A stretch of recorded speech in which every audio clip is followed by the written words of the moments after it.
Good morning, Grizzlies. I am so sorry for the technical difficulties that we ended up having last week, but here we are again. So, I just wanted to say that I'm so incredibly proud of all of you guys because your words per minute as a grade have all gone up. And that is absolutely incredible. That tells me that you are using your strategies, the reading strategies that you've already known and that we are learning together, such as chunking and partner reading, in order for us to get our words per minute up. And that's absolutely incredible.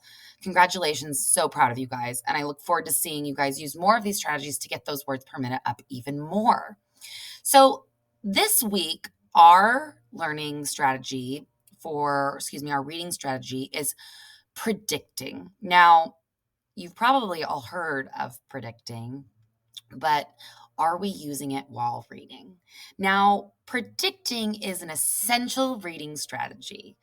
Predicting allows us to use the information from the text, from what we're reading, to think about what is going to happen in the story. Now, Miss Pim, why do I need to know? I'm going to read it already and I'm going to find it out. Well, I agree.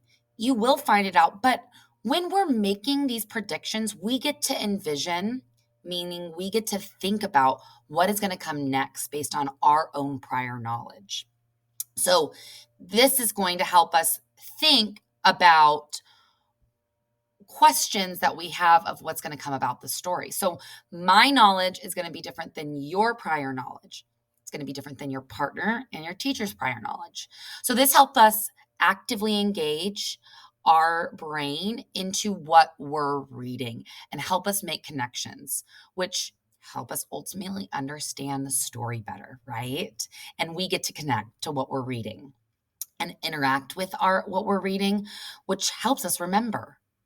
So let's do an example real quick. So when this week we're reading Giants, and that's the title of our article. Now, I might not know a lot about giants, but what I do know is that these texts are non-fiction text, meaning that it is information that is true. So I'm going to predict that this is probably going to be about the history of where the word giants came from.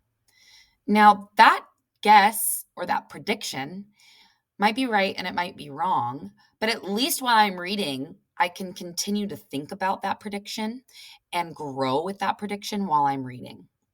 So then I'm going to read it and connect with it, with what my prediction was, and maybe I'm going to improve or change my prediction while I'm reading. Now, your job today is to make a prediction with your partner without reading it. Now, we make predictions based on, remember, our prior knowledge, but also based on the title, based on the pictures, what you've heard about maybe the title, or maybe what you've seen, or what you've already read that connects to this article. So, this is going to help us understand our stories and connect with it, which is ultimately the point of reading, is for us to connect with it, understand, learn, and grow from it. So we're going to do the same thing that we've done every week, the past 2 weeks. We're going to read with our partners. We're going to this time make a prediction based on what we see. And then you're going to read it and you're going to time each other. And then you're going to fill out this form again. And this form has your teacher's name, your grade, your first and last name. And now we've changed it to having what article you were reading. So this week is Giants. That's the title you're going to put. And how many words per minute you've read. And what was your prediction about the article? And was it correct or not? So there's no right or wrong answer here. Just make sure you fill it out, and I will see you next week. I am so proud of you, Grizzlies. Continue reading. Keep up the good work.